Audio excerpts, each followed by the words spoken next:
Hey everyone. I thought I get a lot of questions because uh, some of my videos are like, 50 Shades esque. And I want to say something. I was 50 Shades before 50 Shades became popular, okay?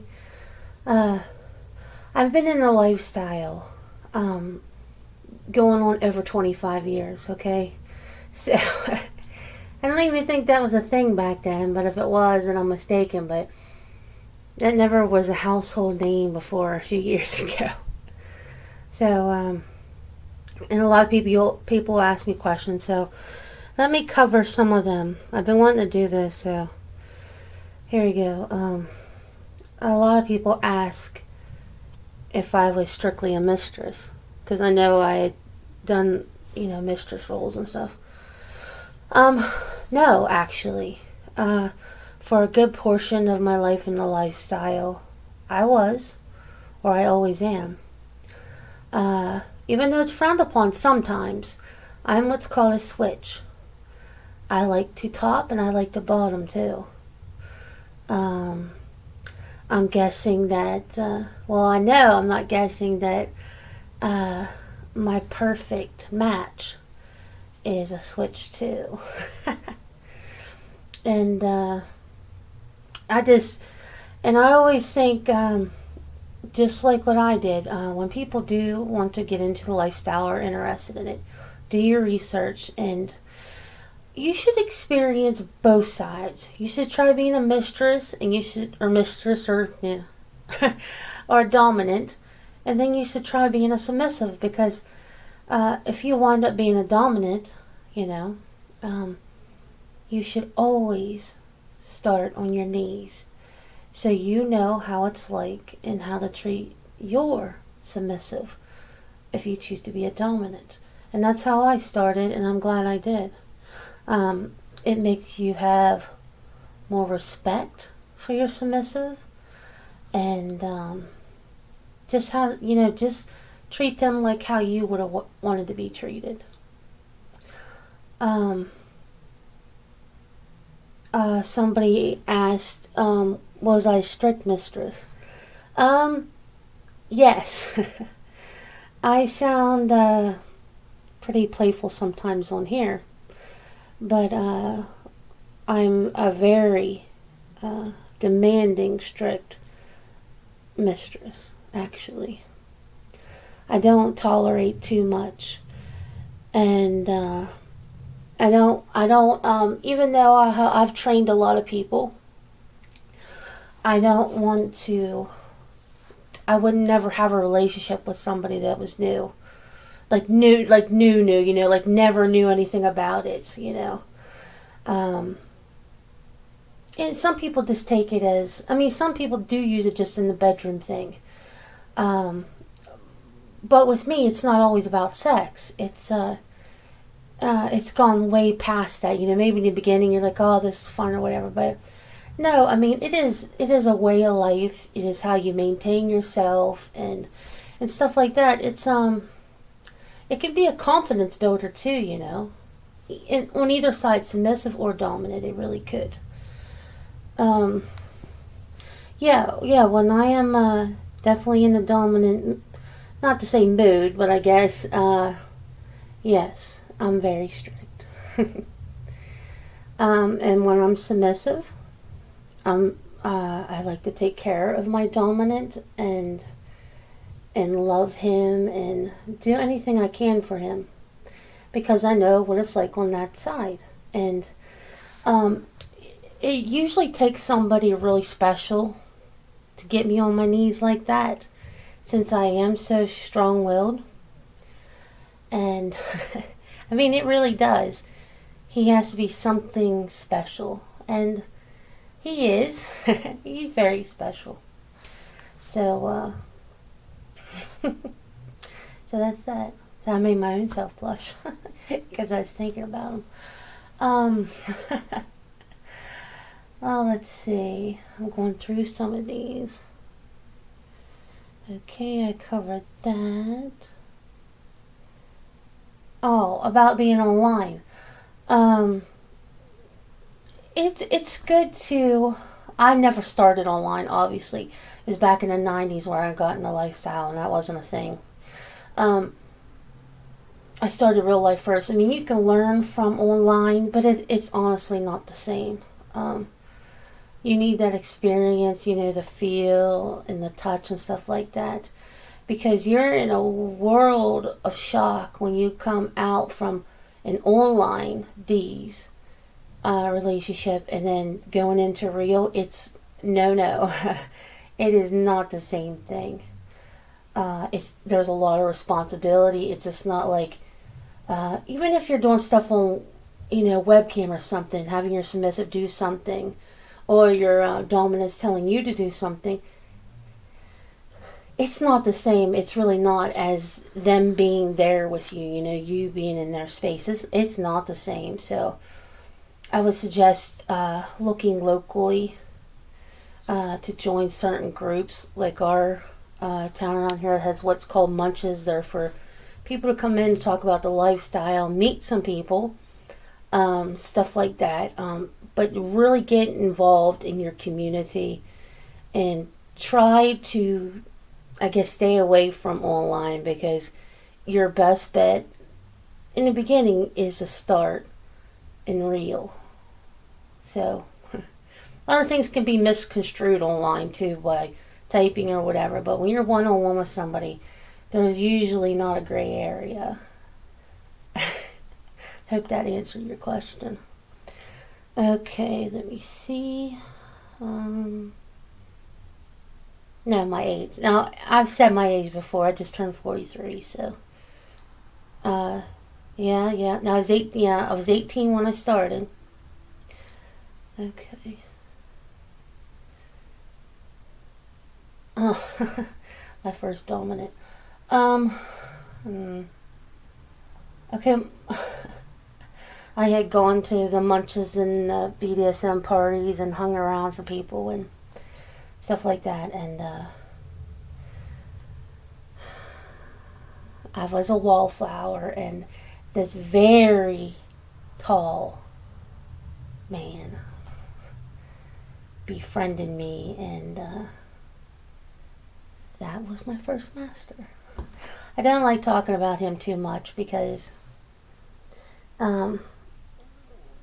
my current one does not like him at all, and I have to stay, away from him, which I do with all my heart and my respect. I do. Anyway, but yeah, my first was a big guy. He's very intimidating, and I kind of like them like that. If they're bigger than me, it's always good. It's always good. It makes you want to behave yourself. Let's see here. Oh, what do I like in a submissive? I would say when I'm not currently now, but when I am a mistress, loyalty and obedience. And, I would make their dreams and their fantasies come true. It is a two-way street here. It's not just the dominant demanding. That won't get you respect, and that'll just get you a sad submissive and stuff like that. I'm not stern like that. I mean, I like to administer pain and spankings and stuff like that, but I also like to receive them too. So I wouldn't do something that I wouldn't take myself. But oh man, I just lost my train of thought. Oh yeah, the submissive. Yeah, loyalty, even willingness to learn what I need. Okay, it's just not learning some certain things in the lifestyle.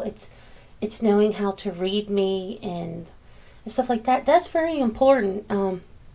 Even in life, when you're a partner with somebody, you need to learn how to read your partner, so there isn't miscommunication and bad feelings and stuff because they took it the wrong way. So And I kind of grew up like that, you know, thinking everything was a backhanded comment. You know what I mean? And it's really hard for me not to. I still do to this day, and I'm still learning to stop it, that not everything is a hit towards what I do. So, but it is hard when you've got 40 some years on thinking everything's a shitty remark towards you. But that's just how it is. Okay, somebody asked me, how extreme do I go? I in my younger days, I pushed the envelope a lot. You know, to the point of needles and piercings, and I've had what's called a virgin corset. Okay, I'm going to be a little graphic. I hope nobody under 18 is listening to this.